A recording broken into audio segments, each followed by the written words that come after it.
people. It has been an amazing day at the conference. But this particular interview is one for the records. Please bring up Chisom Olamigoke, our convener extraordinaire. You know, before all the serious conversation, actually, right? Yes. My first question to you would be, how does it feel right now to have done what you were made by God and for God to do?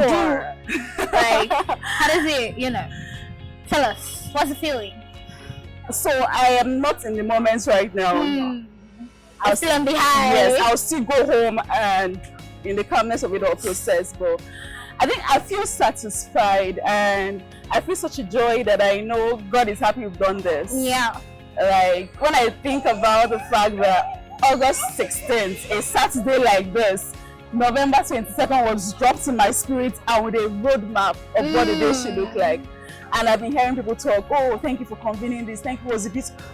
So for me, it's like immediate feedback that God, okay, that thing you said, they saw it. Yeah. And I feel satisfied, but I know I will get in my feels much later. So there's been a lot of great conversation from, first knowing the person of Jesus and then aiming to be that, right? Because that's where, once you find your center, you stick with it, right? Yeah. And that center for us is Jesus, hence the program, right? Yes. Now, what is that one thing, very salient, very pivotal, that you see, that you think that, you know what, my audience must live with this, otherwise today might not have happened at all? I think my desire is that everyone here lives with the weight of their existence. Understand that there is so much more to you than whatever you've imagined of yourself. Absolutely. So think about yourself as a vessel that contains God. Think about yourself as a tool in God's hand. But beyond all of that, think about yourself, like one of the speakers was saying, God created you and put his breath in you. Yep. And that's for a reason. Absolutely. I think I want all of us, while we gyrate and have fun, because have fun, but understand also that there's a purpose to the air that I'm breathing right now. Am I doing what I'm supposed to be doing at this point in my life? And just tying into that also is the ability to act now. Yes. Because that is what we can see from the story you just said. August 16th to November 22nd, act now, act right now. Like, once you get it, you don't need the full picture to act, right? Now, if you could, based off of everything that has been said, every discourse that has been made, if you could describe identity or redefine identity, what would that be for you? I would say what God told me, see the creator, understand the creation. So we want to understand our identity, understand God. And then as more you understand God, the more you're seeing yourself in him and the more you're seeing yourself the way he sees you. I think that's where to pillar it, because every other thing external, you're a mother, you're a father, you're a daughter, whatever career you're even working in, 10 years later you can transition out of that. That will change. The work you do will change, but the core of who you are is what God says about you. The core of who you are is that you are God's own. Absolutely. Well, you guys have heard it yourselves from the horse's mouth. Can we look forward to another in 2026? What are we saying? I have been commanded. Come on. That this must not be the last. At all. And I like to obey instructions. Yeah, and obey immediately. Yes. Yeah, because we've also learned that delayed obedience is also disobedience. So it has to be. There are times and seasons to the instructions. Absolutely. So once you understand it, you run with it. So yes, there's going to be more. Yeah. It doesn't end here. There's a community. Okay. Coming out of this. How do we access the community? On the website www.mbgafg.com. There's a community tab. Just tap on it. Join us on WhatsApp, and there we are just a safe space for people navigating the concept of their identity, of their purpose. So we are taking it topic by topic. You can't solve this thing in one meeting. Absolutely. Right. So we're going to there are a lot of questions that also came here that we've not even addressed. So we're going to take it bit and bit and till we all come to a place where we understand, deeply rooted, and we're executing. So this room is not to fill you in with ideas. We are running out and we're executing because we hear and we do. Would you like to introduce yourself just for a little bit? Well, I'm Tinazo Favor. I write and speak to inspire wholeness, healing, and meaning. That's amazing. So the subject of identity definitely is not new to you then. No, it's not. So what in particular do you have as a driving force for this type of topics? I was once lost and now I'm found. And I want others to be found. That's my driving force. The fact that I have been at a place where I didn't know who I was, and given my experiences, when you fell down and you get up, you want to help others who have fallen and who may not have the strength to rise. Absolutely. So, I mean, I make it my duty to help those other people. That's my driving force. Yeah, but then identity is such a pivotal subject because we find that especially in this day and age, there's a lot of noise around it, a lot of confusion about it. Yeah. So whilst you were speaking, you spoke about a couple of amazing subjects, by the way, which I hope you guys have already caught on. But things in terms of knowing yourself, that is to thyself be true first and foremost, and then knowing who God is, right? So what else from all the wealth of experience that you've released to us inside would you hope that your audiences would have taken out of, this entire discourse? Well, that your identity comes from God. That was why I am very particularly drawn to this, because I also have a book on identity. Yes, my own reflections and meaning I made from my conversations with God on the topic of identity, because it's a big deal. Absolutely. It's like wanting to use an object without knowing what it is. Absolutely. You always misuse it. So for me, I had heard look within. I looked within, I saw. Should I? No, I didn't like what I saw. Right. So I went to God. You're the one who made me. So who am I? Who have you made me to be? I want to see myself from your perspective. Absolutely. And that experience, I told myself I can't be the only one with this knowledge. Nice. I have to write a book on the topic. That is why I had to even come for this one, because it is still aligned with the topic of identity. Yeah. If I can understand how God sees me and why He made me, I mean, the why comes after the what. Absolutely. If I can understand what God made me to be, who He has made me to be, I will stop basing my identity on ephemeral things, peripheral things. Yeah, what is trending, what every other person is saying, what you are saying you are. I know who God has said I am. Absolutely. And when I'm anchored on that, I am not easily moved. So that is really what I want people to hold on to. Yeah. Who is God saying you are? That's it. When you know it, other persons can go and sleep. Thank you. Well, you guys heard it first. So identity in God is where you start that journey. Yes. I hope you enjoy the rest of the program. I will. Yes. I'm making that decision too. Thank you so much. Thank you very much. My name is Hanniel, acting one day fidelist. Yes. Yeah. And I'm a child of God. So, delving straight into it, right? The subject of identity, especially in this day and age, is such a pivotal thing. So, what in its entirety drew you? Like when you saw the topic and you saw what was going to be discussed, what then drew you into wanting to be a part of this discussion? As someone who has genuine love for people, I have always had the privilege to work with people either as an HR professional or even as someone called to ministry on the Help Meet conferences every year. Someone who has written a book for someone to be able to identify if you are dating or married to a potential abuser. All my life has been about seeing how people around me, people that I'm affiliated to be the best of themselves. Absolutely. And one thing that I've discovered is that when you don't even know who you are, someone else or something else will define who you should be. And whenever you're living in that space where you're living according to what someone else has defined you to be, what situation has defined you to be, what your experiences has defined you to be, what your lack has defined you to be, you will never be able to reach the maximum height of what the Lord has for you. Absolutely. So working with people has made me to realize that the issue of identity, just like you said and the speaker said, is pivotal to even beginning the journey of self-discovery, self-awareness, for you to be able to define who you are under God who has made you. It's very, very key.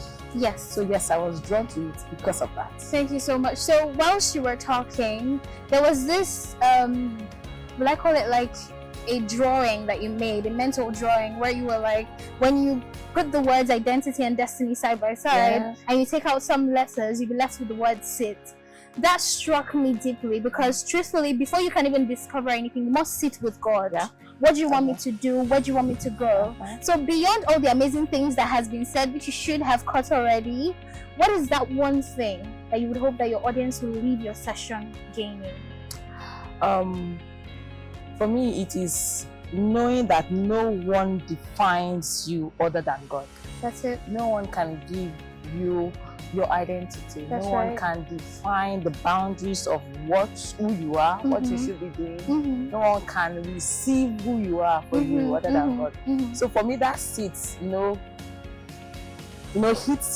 hits me, because there is nothing you can do moving from a place of I've received, now let me jump. Even people who have received, David, when he was anointed, he had to sit. Absolutely. Joseph, when he got the dream, he had for long. Exactly. You would just have to wait and sit, and in your sitting, you will discover God. You will discover self. You will have definition for things that will shift your life in the direction you should go. So I guess that's it. Thank you so much. You guys have heard it yourselves. It's a very power-packed session. If you missed that, please go and have a replay on YouTube. But thank you so much for interviewing with me. I hope you enjoy the rest of the conference. Thank you.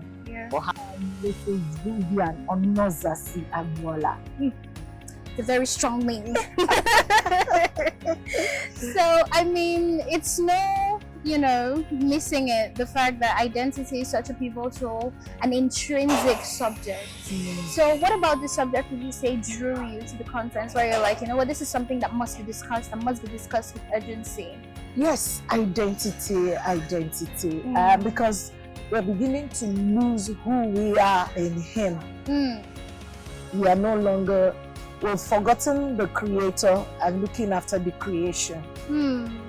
So for identity, He's the beginning and the end of all things.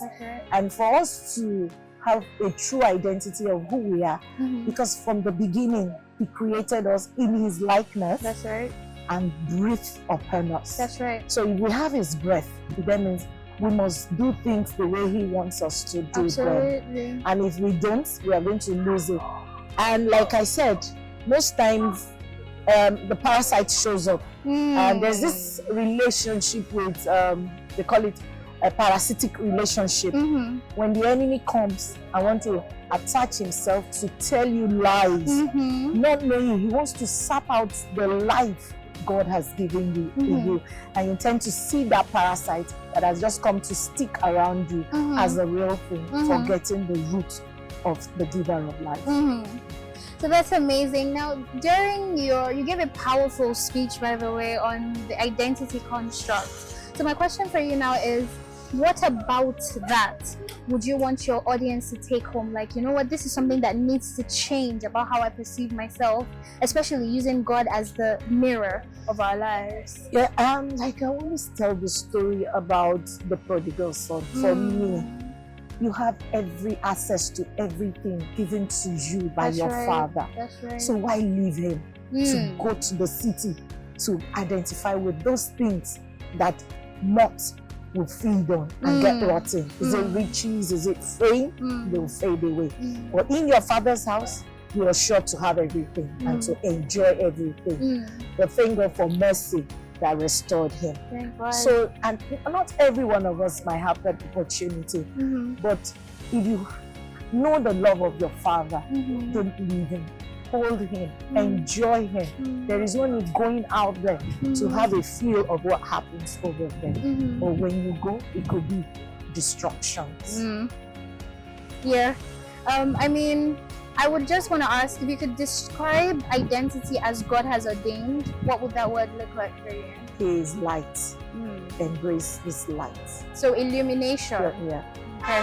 Thank you so much for interviewing with me. I hope you enjoy the rest of the conference. Thank you. Thank you so much.